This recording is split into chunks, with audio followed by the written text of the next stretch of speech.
as they come for home with under a quarter of a mile to go. War of Will's in traffic and still well back and still with a lot to do for War of Will with a furlong to go. And it's Spinoff who's taking a short lead from a battling By My Standards. Swamio, then Country House. It's Spinoff and By My Standards for Gabriel Saez. It's By My Standards and Spinoff. By My Standards at 22-1 to win the Louisiana Derby. All right, what's up and welcome back to the Belmont Profile Series here on Racing Rundown. We got the other two horses that are returning from the Kentucky Derby. You got Spinoff and you got Master Fencer. Now, I'm just going to come out and be completely 100% honest with you guys. There's not much that I like about either of these two horses in the win category. Spinoff has not showed me that he is much of a quality horse at all. Like I said in the War of Will video, I completely draw a line through the Louisiana Derby, and that's drawing a line through the results. Now, I know Spinoff ran second in that race, but a long shot running second in a prep race for the Kentucky Derby is not something that's a freak occurrence. That happens more often than not. Now, I know a lot of people were playing Spinoff in the Kentucky Derby. I never really understood that. Like I said, Spinoff was never the horse that I bought into. The horse that I always said was my value play was Country House, and whether or not the disqualification happened, I still was right on that. Whether Country House had remained second or had won the race, I said Country House was the best play in the Kentucky Derby. Not to make this about Country House, but Spinoff, I never really understood anything about that horse getting played, and it showed. Spinoff ran 18th in the Kentucky Derby and really never factored at all. But this is the point that I'm going to make about both these horses, and it's not just Spinoff, it's for Master Fencer too. But when we get to Master Fencer, I will discuss him. The precedence has been set for an upset in case of Spinoff. I'm going to go back 19 years to the year 2000. Wayne Lukas came into the Belmont Stakes with Commendable, one of his horses from that 2000 Triple Crown season. He didn't have the strongest field in 2000, his barn-wise, and that Belmont Stakes field is generally looked at as one of the weakest fields in the history of the Triple Crown. Commendable finished 17th of 19 horses in the Kentucky Derby. Does that sound similar to this year? It should.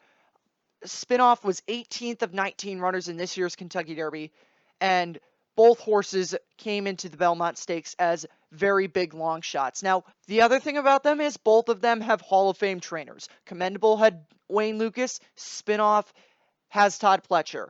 And definitely with Commendable, the fact that he was trained by Wayne Lukas and ridden by Pat Day drove the odds down. He was only 18-1, whereas if he was probably trained by another trainer, odds would have been higher. Ridden by another rider, odds definitely higher. But I'm not going to make the point about what the odds should have been on Commendable. I'm just saying that the precedence is there. Commendable won the Belmont Stakes, a very weak field. It was missing the Derby and the Preakness winner. Now, I know the Preakness winner is in the field, and this Belmont field is stronger than that 2008 or 2000 Belmont field. It still is one of the weaker Belmont fields that we've seen in the past couple of years. But the thing about Spinoff that would make me look at him and to say something positive about Spinoff is the precedence is there for the upset.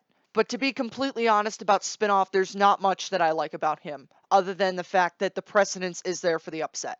Now, the other horse that we're talking about in this video is Master Fencer. Master Fencer was the mystery horse from Japan. Not much was known about him coming into the Kentucky Derby, but I'm going to compare Master Fencer to a horse 3 years ago from Japan, Lonnie. Lonnie was the winner of the UAE Derby. Lonnie didn't run particularly well in the Kentucky Derby. I think he was 4th. I can't remember, or not 4th, excuse me, 12th. I can't remember off the top of my head, but I believe he was 12th, something like that. He ran in the Preakness, ran a little bit better. I believe he was 6th in the Preakness, and then he was 3rd in the Belmont Stakes. So the thing that I'm going to say about Master Fencer is also the precedence is there for him to do well. Lonnie liked getting the 1.5 miles like a lot of people believe that he would. And I think once again, in this case, Master Fencer is going to like getting the 12 furlongs of the 1.5 miles. Now, I think he's going to need a pace to run into, which I don't think there's going to be much of a pace in this race. But I will give Master Fencer some credit that it's 2 extra furlongs. He was a hard-charging 6th in the Kentucky Derby, and I think he's going to like getting that. And I think if you are playing the race, Master Fencer is what I would put in my words is the country house of this Belmont Stakes. I thought Country House was a horse that you would play, not necessarily play him to win, but to play him to either place, show, or run fourth. You know, the old adage about handicapping races is that if you think a horse can win, then you play him to show. If you think a horse can run second, then you play him to run fourth. And if you think a horse can run third, then you either play him to run fourth or whatever you choose to do with that. But I think it's a case of you play Master Fencer to show. That's what I would say about him. So the precedence is there for him to do well. I'm not necessarily saying that I like either of these horses, and that's my verdict on them. I don't like Master Fencer because I think too much needs to go right for him to win this Belmont Stakes, and I don't think there's going to be a lot of that happening. And for Spinoff, I just don't think Spinoff is a quality horse at all. I think Spinoff would be the commendable type horse if he were to somehow win. I do not foresee that happening.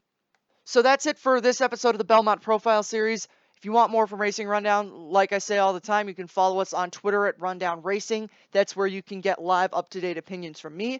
You can also follow us on Instagram at Racing Rundown Podcast. And then you can also subscribe to the podcast wherever you get your podcasts. I will see you guys in the next episode of the Belmont Profile Series, where we will be talking about Everfast and Bourbon War. Other stuff that you can look forward to for this week is we got the Man of War video coming out on Thursday, and obviously we have the podcast episode coming out on Tuesday. So all that is there for you to look forward to. I will see you guys tomorrow with Bourbon War and Everfast.